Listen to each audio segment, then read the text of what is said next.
Hello, everyone. Thank you so much for tuning in to Sarah Pater's Artist Talk. My name is Lillian Day Thorpe, and I'm the director of Nancy Margolis Gallery. Today, Sarah Pater is going to chat with her partner and fellow painter, David Aipperspach, about the paintings in her first solo exhibition with NMG Touch Grass, which is on view through December 6th.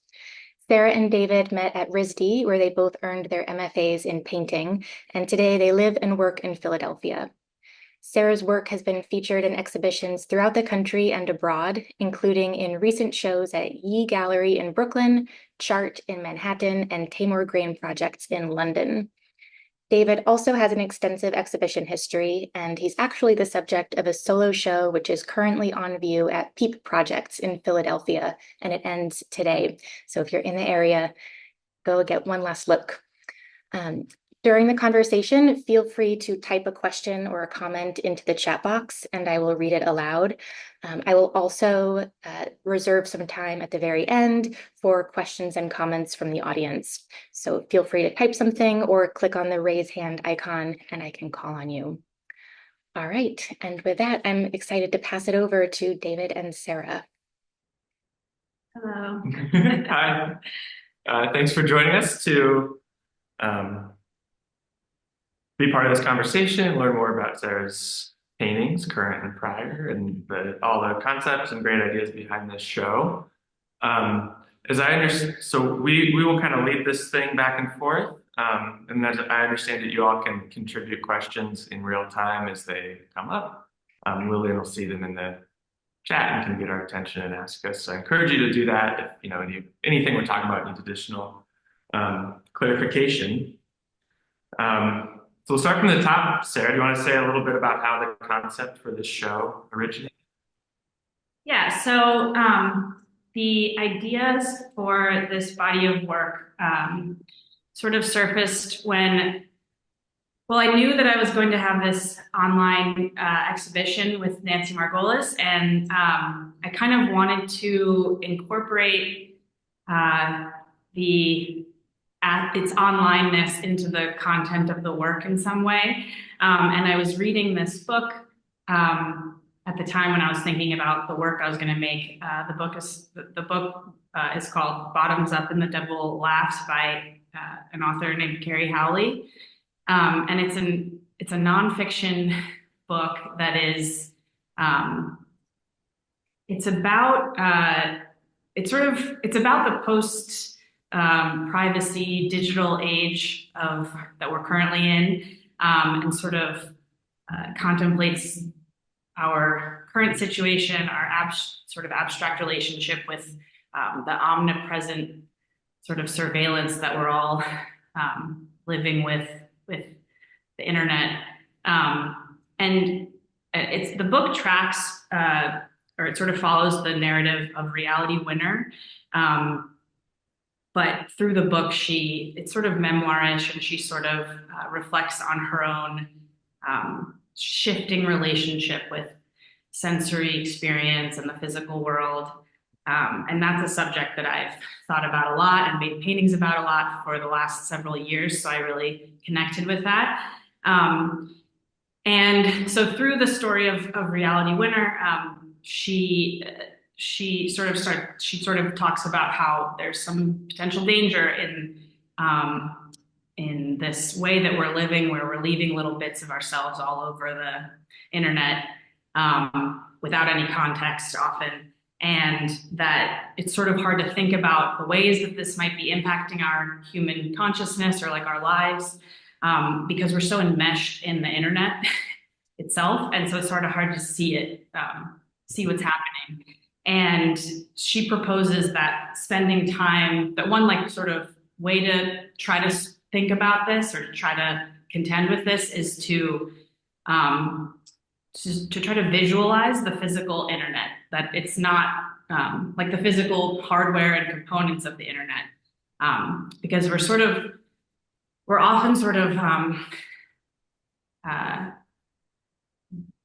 like encouraged to think about the internet as an abstraction, like it's up in the cloud, or it's that it's sort of something ambient or atmospheric even. and it's not, it's like comprised of physical components.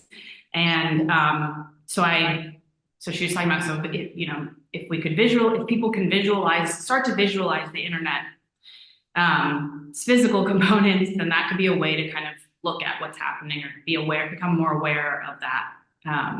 And so I took that prompt seriously, and I was like, what does the internet look like? I have no idea. And did some research, and it's comprised of different components, but one main component of it is that it's hundreds of thousands of miles of fiber optic internet or fiber optic cable that's at the bottom of the ocean, and connecting the continents and countries, through these cables. And so I started to try to look at what do those look like. And there's very few images available of the cables themselves. And, there's like a handful of like CGI photos and some stock photos, but there's very few.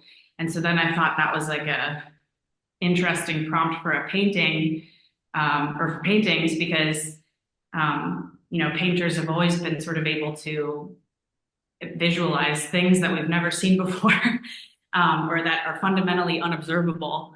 And so I wanted to try to include representations of those internet cables in each of the works in this exhibition. So that was like a guiding principle.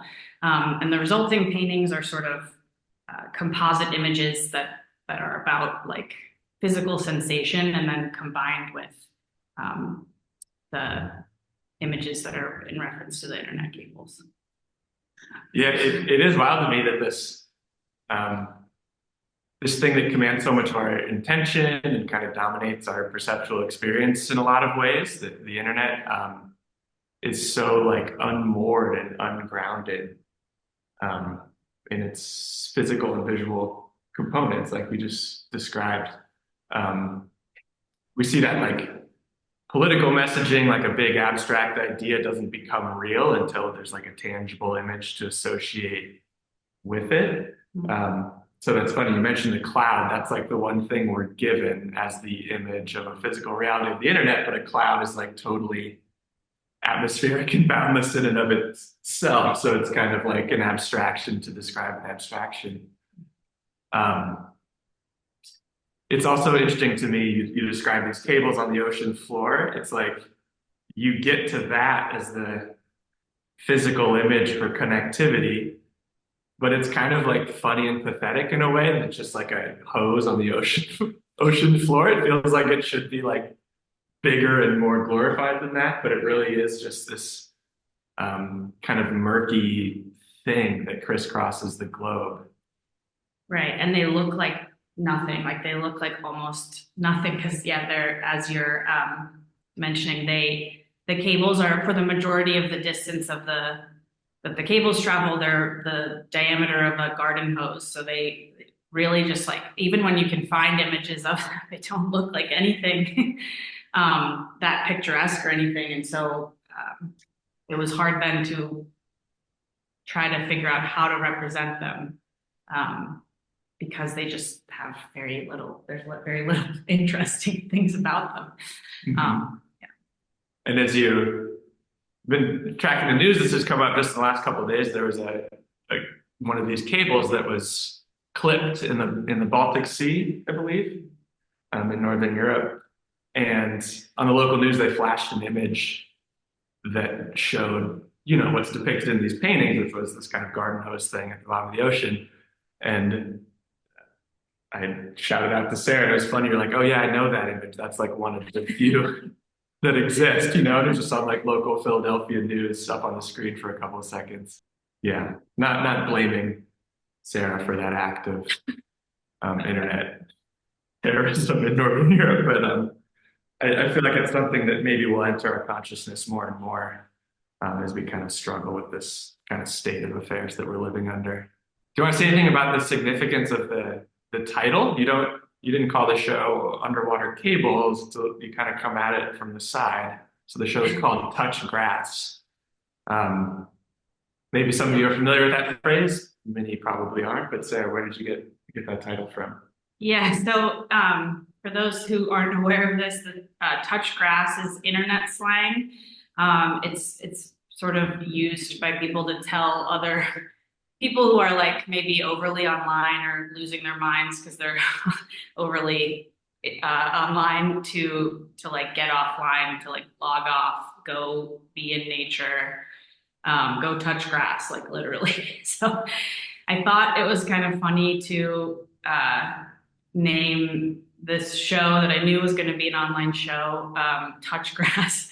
But I also like, I was painting grass and I'm painting all these paintings about physical sensory experience, and how, and like the tension between physical sensory experience um, and digital virtual experiences. So, um, yeah, it just seemed to fit fit the work and the premise of the show in a funny way. Mm-hmm. Mm-hmm. Yeah, I learned I didn't know about this phrase until Sarah taught me about it when she was kind of selecting the title for the show. Um, and I teach undergraduate students, so I try and like keep up with internet slang by constantly like asking them about, what the kids are saying, so to speak. And this one was interesting because I shouted out, I was like, wait, do you guys know what touch grass means?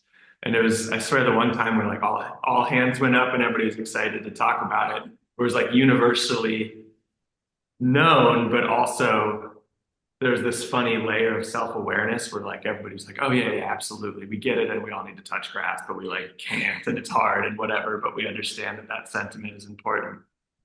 Um, it's interesting too, just as you were talking, I was thinking about all the still life components and the things that you paint directly from observation.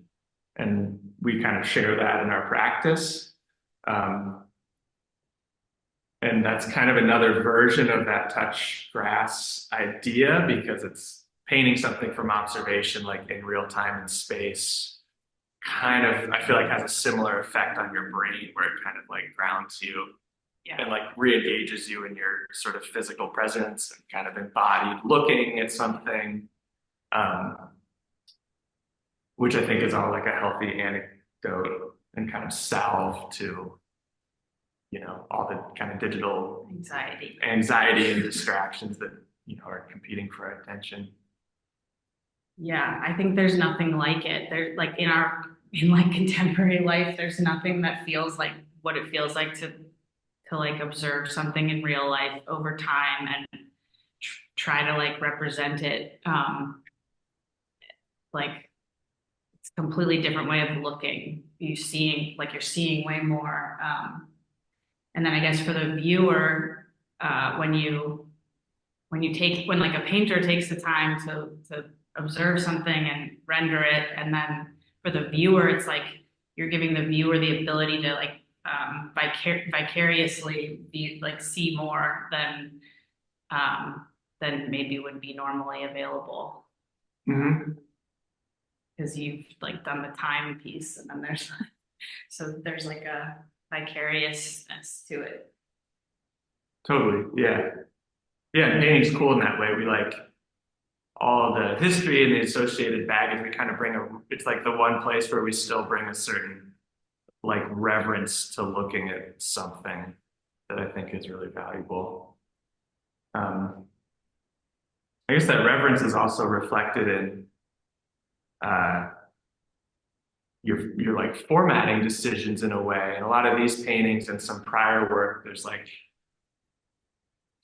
this kind of altar structure and there's symmetry and there's like these overlapping frames and kind of screens within the overall composition. Do you want to talk a little bit more about that? Or maybe we could look at some of I just pulled up Sarah's website, and this is some of her early paintings, which speak to what David and Sarah are talking about. So that's the context of what we're seeing on the screen here. Yeah, so the format that I've been working with for the last several years now is derived from, I was working in an office job and I started making paintings of, I was working mostly like from photographic references, and I was taking photos of my computer screen and then making paintings, like sort of still life paintings of the screen of my laptop. Um, and and then I was also like started setting up still lifes in front of my, like at my desk at work, in front of my computer, and painting those still lifes. And then uh, I sort of started to like merge the two ideas. And so the format that a lot of my recent work takes, it has this, yeah, like sort of desk or ledge or window, or yeah, like a window ledge or an altar. And then it's sort of juxtaposed with this like framed space with blunted corners. The blunted corners kind of come from or they do, they're a reference to like Apple products and other like contemporary technology and design that includes these blunted corners. And my hope is that it's sort of like you don't even need to know that, you kind of recognize it inherently because you're so used to the seeing, looking on at things on screens and phones that have the same framing characteristics. Yeah, maybe kind of scroll up a little bit, Lillian, to see how that's kind of fossilized, like that image on the left there. Yeah, that was like the first one that merged these, that was sort of like representative of that merging of the screen and the desk still life composition. Yeah, and I feel like you've gotten a ton of mileage out of that format. It's interesting to me. Obviously, I've kind of like observed this, being in your studio all the time and seeing this work develop. We've talked a lot about what makes something contemporary or something timeless, or how to be specific in a way that doesn't feel trite. So for me, the laptop and screen paintings from a couple years ago are kind of like locked into recording that specific device and technology. And then the way they've kind of like synthesized all this into this kind of altered blunted corner screen format is like a really sophisticated way to get at that idea that's kind of everything is like collapsed into one kind of visual composition and visual mode. And just to interject quickly, Emily from the audience just commented that there's also the relief element, the parts that are a little less obvious at first glance, which definitely is a major component of the works in touch grass. And were you doing that in these earlier paintings as well? It was, so if you go a little bit further up to this, so this, after I made this sunflower, these two sunflowers, I think maybe if you go up again to the next, yeah. So on the left, that gradient painting has that's the first painting that had, well, actually these two, the gradient painting and this laptop, black kind of silhouetted laptop thing. Both of those are the first instances where I used the relief element, but it's like super subtle, especially in that gradient one. But the gradient one has a super subtle relief of the two sunflowers that from that previous painting. So yeah, those were like the first instances of that, and I was originally trying to make a painting that was like going to resist the flattening that happens when you are consuming a painting just on a screen or like on Instagram or something, that the paintings would like resist that, and also maybe have like a element that's private or secret or special for an in-person viewer only.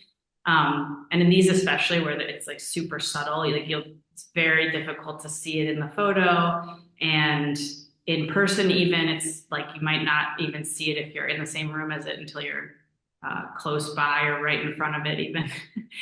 And I thought it was a way to like slow down the experience of looking at the paintings because they would have this kind of ghost layer that would appear over time versus being like overtly consumable really quickly. In the way that like a more imagistic painting would be, where you can sort of see it pretty quickly and then move along if you want. These would have some sort of like draw of a mystery, like a seduction of mystery to them that could draw someone in, I guess. Mm-hmm. Yeah. I also think another part of the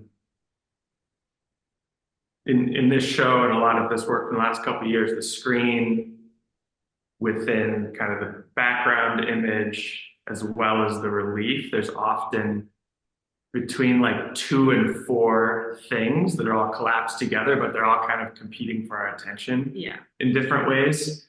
And some are demanding that attention very quickly. Some are kind of waiting to be discovered. And I feel like that is another really sophisticated way you've like made concrete the experience of being in the world today when we have like a screen in our pocket and we're walking down the street and we have, these kind of competing sensory modes. Demanding our attention all at once. Competing, that's a good way to think about it. Different elements competing for attention. Yeah, and sometimes I feel like in the paintings, you like resolve the color and the paintings feel totally resolved and like realized in the way that they need to be, but they don't always add up and make sense totally logically.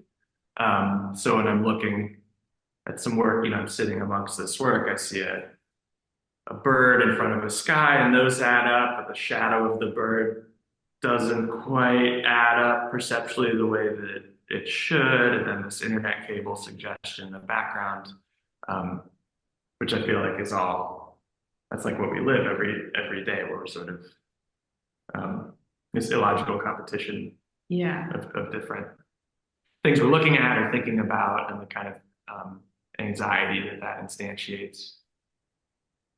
Yeah, and I think a lot about like trying to divide attention in the paintings, trying to make a composition that will sort of divide attention instead of maybe like a traditional way to approach a composition. You like compose it so that there's points of interest at specific proportional moments, and that would draw your eye around a rectangle in a specific way that's pleasing or pleasant. And obviously there's parts of that in my work too, but I also think about like dividing it across the whole rectangle so that there's like equal interest is given to all parts, so that you can't like, you're not like forced into looking at it in one way, I guess. Yeah. Maybe Lily, if you want to pull up this painting that's behind us. Absolutely, yes. I think it's really strange when you spend time with these. And you're totally right. As someone, we both teach painting, right? So it's like composition 101, you're often meant to like track back through the artist's decisions, and like if a composition is effective, there's kind of this map through the painting and this hierarchy of focal points and details, and everything is kind of like orchestrated visually in a way where we're supposed to notice things in a particular order and then kind of assign this particular importance. And with these, what you just described is totally true, where there's, on one hand, it's just this quiet, beautiful painting, but then there is this kind of tension where we aren't quite sure where we're supposed to land, because everything kind of has its own logic when you really examine it closely. So for this one, there's obviously this huge black vase form in the center, which you think would be a focal point, but the light and color on that peach against the blue is so dramatic, it competes in a way that it probably shouldn't.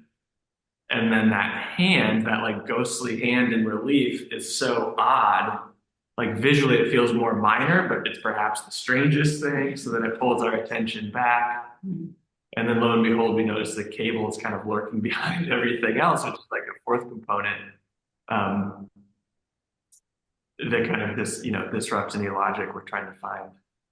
And Sarah, this one, I know you mentioned to me that you were thinking about one of your favorite Vermeer paintings. Is that right? Yeah. So the hand in relief is derived from, it's a representation of the hands in a Vermeer painting. I think it's called Woman with a Balance. It's one of the Vermeer paintings that has like a figure at a window with like a still life on a table. Yeah, I wanted there to be like some human form.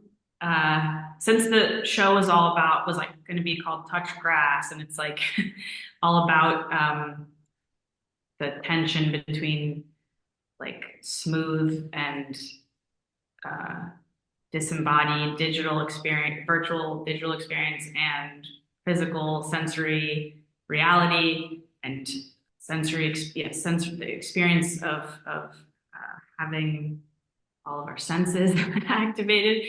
I wanted there to be some sort of reference to human form. And I thought like hands made sense. And so I was like, where should I get these? What would that look like? And I always look to Vermeer for, because I think there's some relationship between our work and he's one of my favorite painters. And this, so I was like, oh, it'd be really weird to bring to life this, like make a representation of the person in this painting that's, 400 years old, and also the Vermeer painting is probably quite small relative to this. And I made this at the hands are like roughly, real human scale. And it was like weirdly bringing something back to life in a way, or like making something real that's in this like very old painting. And so yeah, that's where the composition of the hands comes from. And then the composition of the still life, I also sort of looked to that painting and it's like a little bit formatted and made with that in mind, that painting's still life. There's like a ribbon element in that painting too, right? That inspired that way. Yeah. The pose is so particular, like maybe people recognize that Vermeer reference, maybe not, but that weird pinching where that figure's like holding something against the other hand that's kind of more grounded, rest on the table, was like a really strange result. And these parallel lines here, those are glimpses of the physical cables under the sea on this left-hand side. Is that right? Yeah.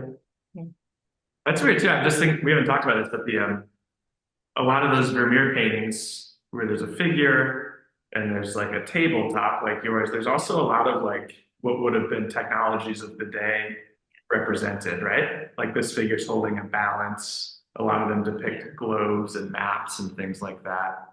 So there's another through line, I suppose, from 400 years ago, what a globe or a newly established map would represent. It's linked to these cables and his like use of the camera, or probable use of the camera obscura to make the paintings. So this one that the cable image is behind. Other ones it's sort of foregrounded in front of the space. Yeah. Was that just to, I don't know, like vary how present it is or not in each image? We have to look for it in some, and others it's kind of more overt. Yeah, I think for just like rhythmic reasons or something, it's like every other one has it either in the inside the window or around or whatever you want to call it, in the frame or in the window.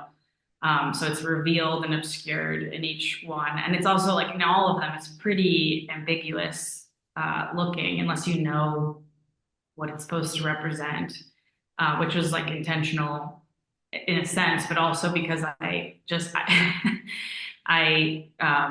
did my best to imagine what they look like. And in my language of painting. And then I also liked the idea that it would sort of like, they sort of ended up looking a lot like skies. And in some of the paintings, I painted the sky from out of my studio window into the paintings.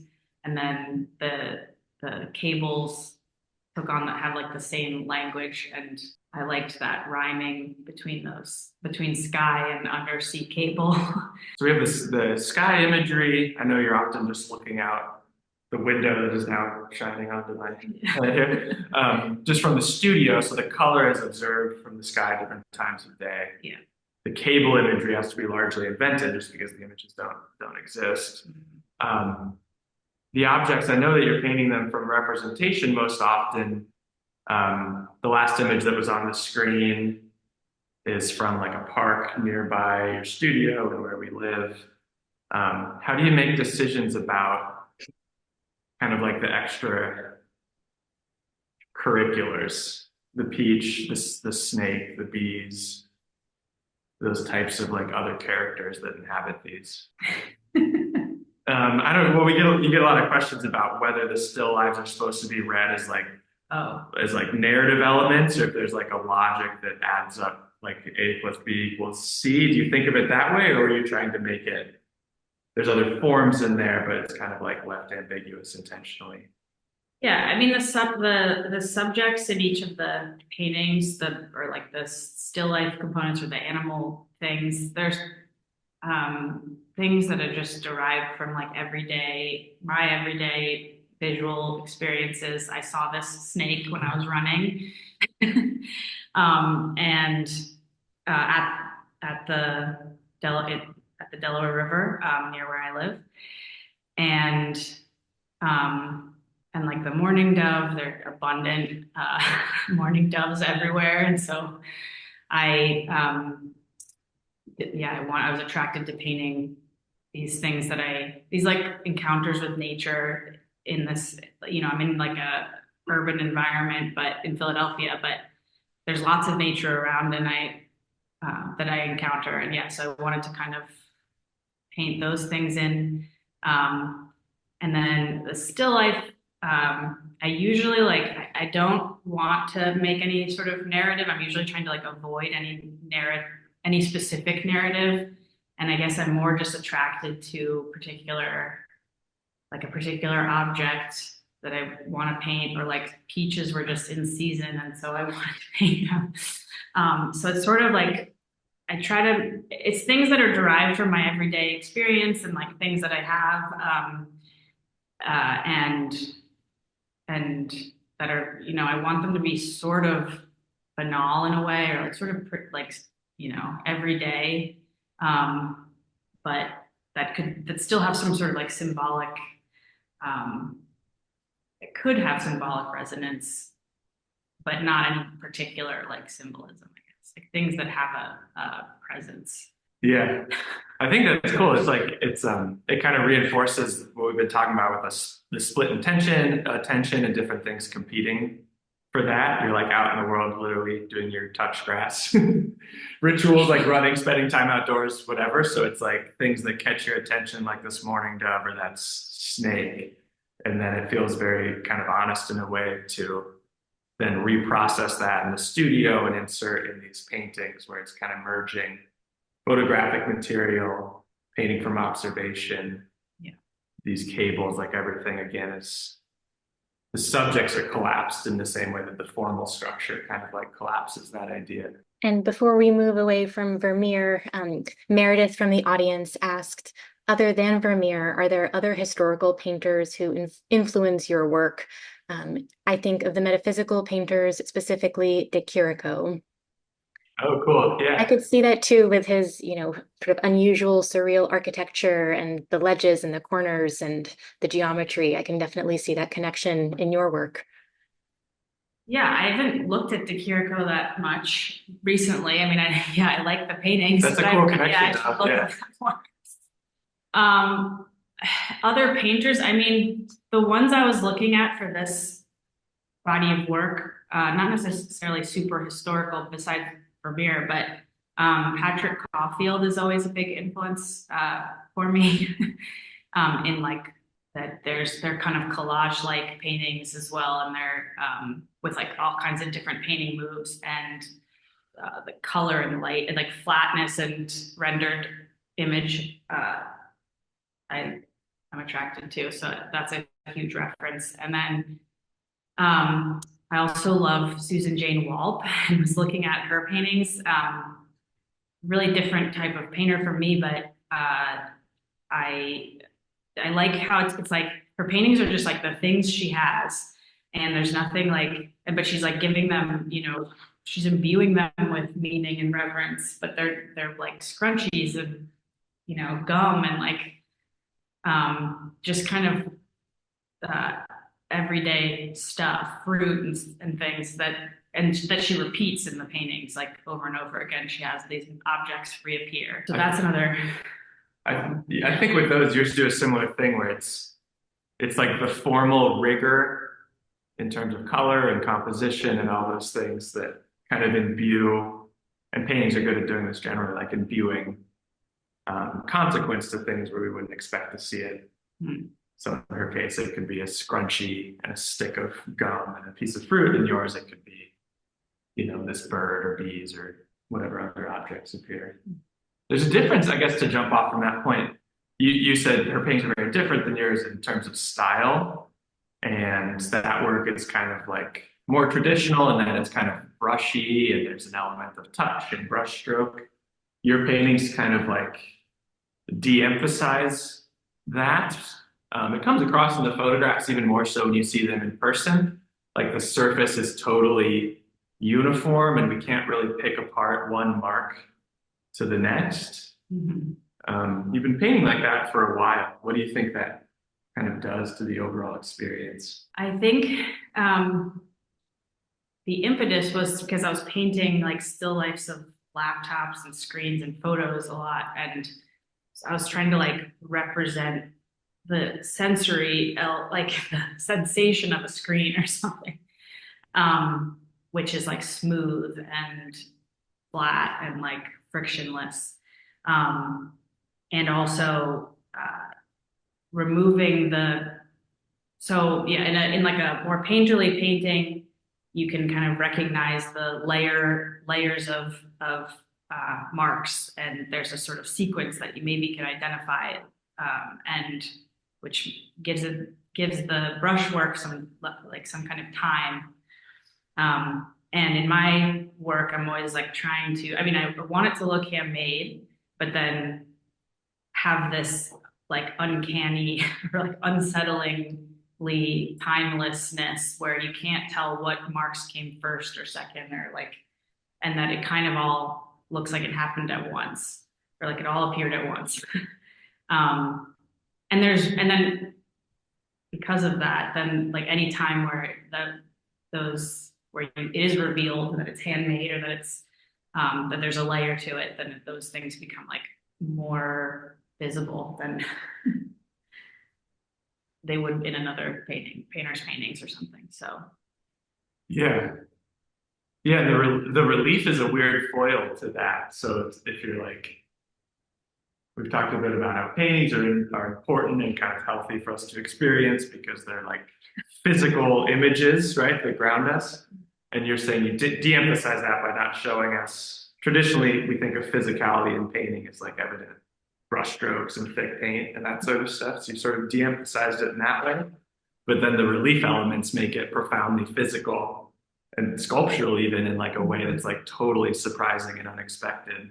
Yeah, and I'm never attempting to make them look machine made or anything, or like truly photo representational. You know, there always are like these breaks and frictions and like fractures of in the work that are reveal that it's not.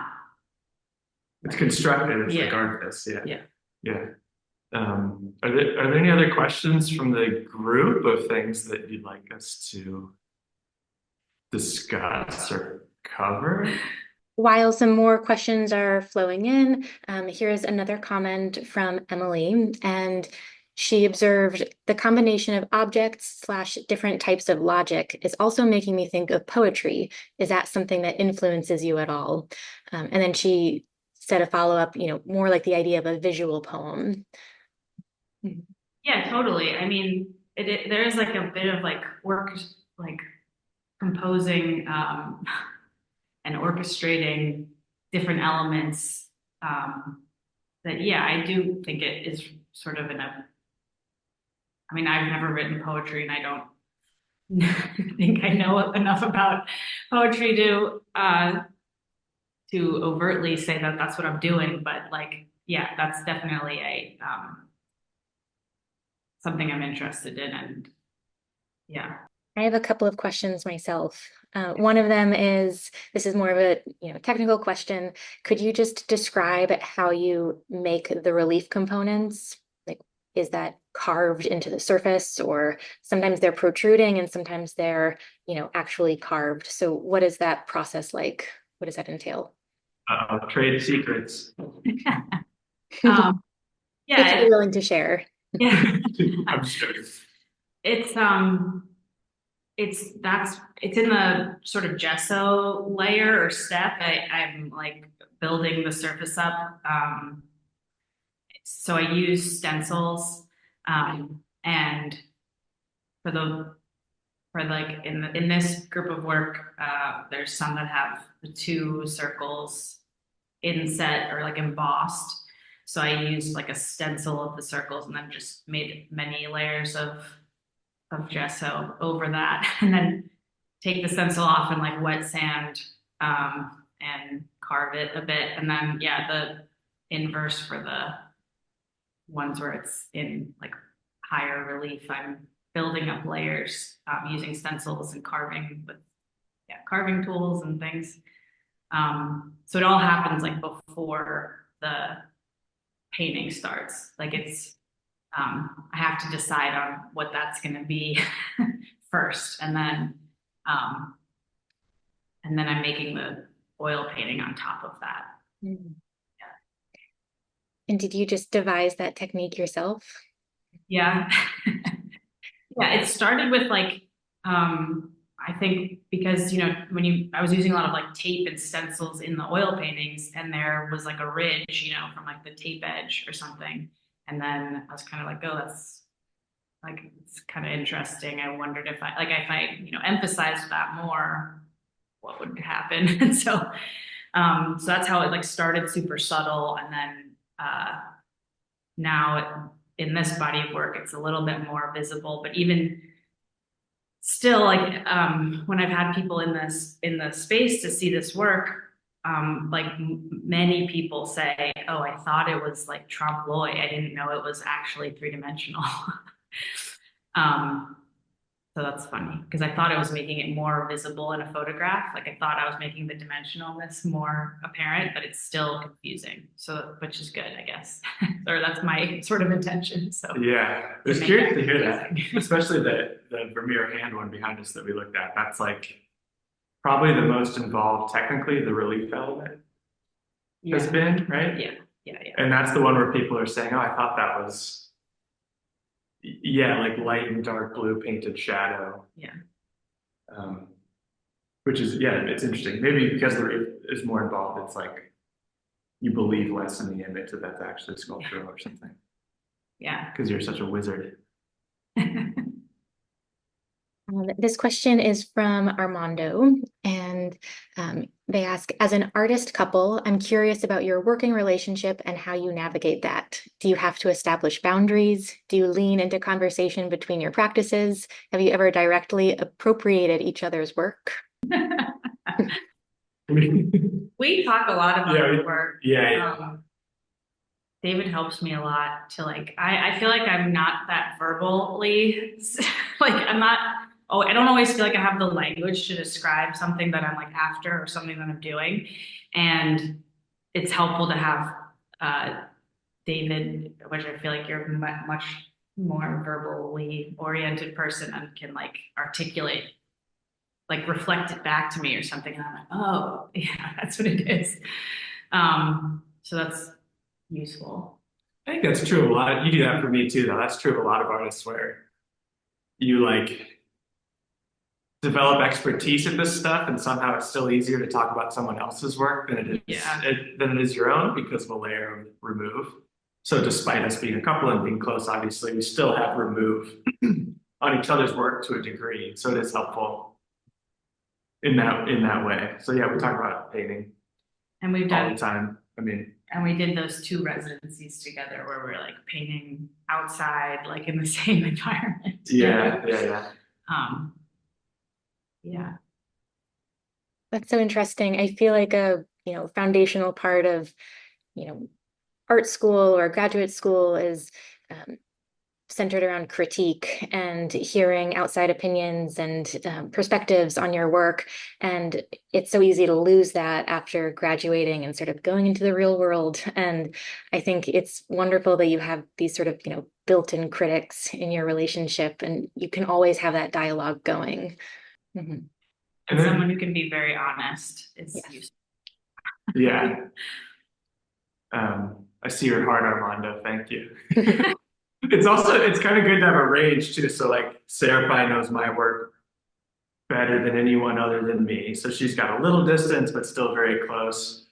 Armando is a friend that gave me a very helpful studio visit a little while back. And then it's also important to speak with people that aren't friends or acquaintances that have even more removed, because ultimately you want your work to like function in all sorts of ways, whether someone knows you or not. So I feel like actually being aware of that range and seeking reaction and feedback from a huge range of people is really important. Another question I have is, again, more about the figure, which is strange because the figure really doesn't appear in pretty much any of your paintings except for the still life with the Vermeer hands. But I do feel a resonance to the figure in all of your work, even when there's not sort of an overt nod to something figural or human. I also see that in your scale. When I was first getting to know you, Sarah, and before I, really got to know your paintings, I had the impression that you worked very, very large. And then when I saw this body of work, the paintings are actually, small to medium in scale, which I love. And I think that actually adds a sense of um, intimacy and human scale. And it sort of harkens back to the idea of, technological devices which you can hold in your hand. And these feel human scale, and the paintings with the two orbs feel like eyes. And I think you mentioned that they're actually the circumference of one of those internet cables, which is very cool. But are you actively thinking about sort of the painting's relationship to figures, even when there's not, a literal human being in the work? Is that something that's on your mind as you're working? Yeah, I mean, I think with the scale and my attraction to representing things at like one-to-one scale, it started with, and I think it's still sort of what it's about is that like I wanted there to be I wanted it to feel like in your body, like a like the thing. And I feel like scale is or to be recognizable to you. Uh, and I feel like scale is something that does that. And so, like with what I was saying with the blunted corners, it's like it's something that you recognize because you're familiar with that form, but maybe you don't even remember where you're familiar with it from. Um, but it's like a recognizable shape because it's part of our like visual daily experience. And um, and I guess it started with when I was making more kind of reductive or abstract work. I wanted there to, like, the scale was important. The scale of the object, when there's less information, was more important so that it was like recognizably the thing. And now, obviously, that's not, um, they're more representative. So that's not like as important. But I, and then I also think about in all of the compositions, it's typically sort of a one, like a first person perspective is what I'm thinking about. You're behind the desk or the altar or whatever, looking out the window or something or out at the screen or So it's trying to like represent that like feeling of like the feeling of like a first person perspective. Yeah. And then the two circles in these paintings that started with, I actually like put them in previous paintings because I was thinking about like making the painting. Well, I've had this ongoing idea of a painting that I keep returning to, like making a painting that can look back at the viewer. So it started with like those two sunflowers, and then I was using like different objects to try to have these inanimate objects be able to sort of have a presence that looked back, and then that evolved into the two. I was thinking about that, and Doing two it now that circles came up because I was looking for I was looking at images of masks and like ancient masks that have just really simple forms, and then I was like, oh, it's kind of an interesting thing I could put in a painting, and so I made the circle the diameter of the average human eyeball, and then when I was making this body of work, as you mentioned, I came across, I was like, what are the scale of the cables? And it just happens that they're the same diameter as the diameter of the average human eyeball. So that seemed fitting and seemed to make sense. So especially with like thinking about surveillance and so yeah, that's like that's a reference to like figure, because I'm imagining the person standing, like a person standing in front of the painting or me. So interesting. It's kind of bizarre that these cables are the same diameter as a human eye. I feel like there's something there. Yeah. Coincidence? I don't know. And like, I guess because I was making, I thought it was hard for me to imagine how to make. I usually want to make things at one-to-one scale, make the represented things at one-to-one scale, but with the cables, it didn't seem like that would be just like interesting like way to depict them. So because I wanted there to be more of the essence of like the underwaterness, and so they were going to have to be depicted at not one-to-one scale, but then these circles became sort of the reference point that you could that would like make direct reference to the scale too. Thank you. So interesting. Another question I have is, your work feels very pristine and meticulous and articulated, and it seems like you must have a preconceived image of the final composition in your mind before you put the first, paintbrush stroke down. Is that true? Do you know what the end result will roughly look like? Or are you the kind of painter where you have no idea and it just sort of it evolves and emerges in front of you as you work on it? I think it does more often it evolves.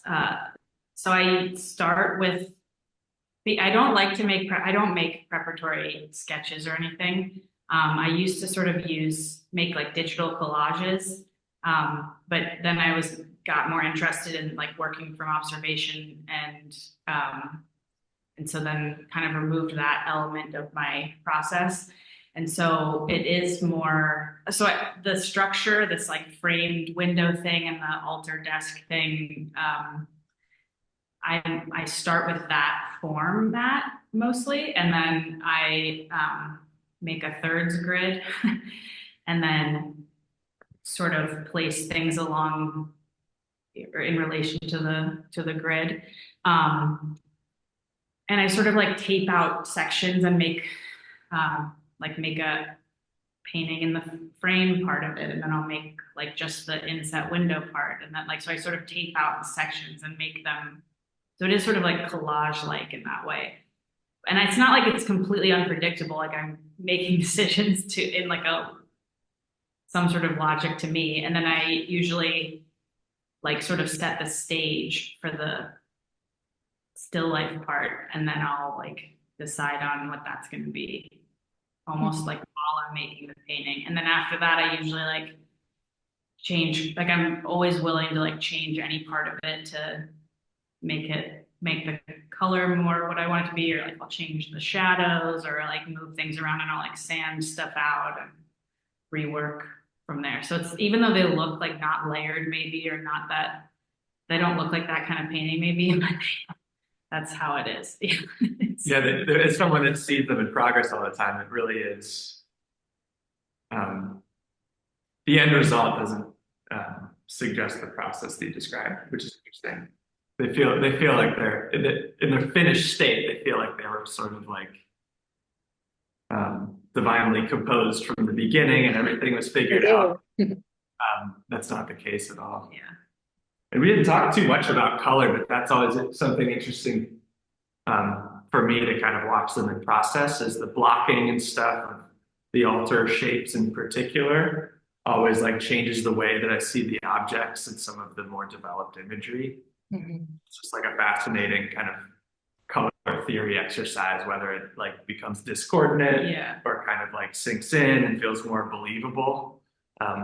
So that's really interesting, whether it's a strip of orange or a little square of red, it kind of like pushes on the rest of the thing entirely. Sarah, do you feel like the touch grass body of work is sort of wrapped up and complete, or do you see yourself, is this an ongoing project? It's a wonderful project. I love the concept, and I think, it lends itself so beautifully to an online show. But they should still be seen in person. But do you feel like you will keep expanding and growing this body of work, or do you feel like it's, packaged as is? I'm not sure yet. That's what I'm trying to figure out where to go from here. But I really enjoy the project of like making a cohesive body of work that's going to be like seen together in context with each other, or the paintings in context with each other. And so that's always like a fruitful way for me to work. But yeah, I'm not sure. I don't know. I feel like there's more. I could definitely keep going, keep making paintings that are in this vein, but I'm not sure yet. I don't know. It also doesn't seem like this body of work is too much of a departure from what came earlier. It definitely ties into your earlier interests, but I guess with the specificity of those internet cables is what gives it some of the uniqueness. Yeah, exactly. Yeah, it's totally like in line with everything that's come before this, but yeah, I'm not sure. Well, thank you both so much. I learned a lot, and I loved hearing you two, discuss in real time the paintings. If anybody has any questions after this, feel free to email me, and I can happily pass them on to Sarah. A reminder that we have a beautiful printed exhibition catalog available on our website, and Sarah's show is on view through December 6th. And she also has it, as you can see, beautifully installed in her Philadelphia studio. So if anyone is interested in making an appointment to see the works in person, feel free to get in touch with me or Sarah, and we'll make that happen. Yeah, thank you all so much for coming and listening to us.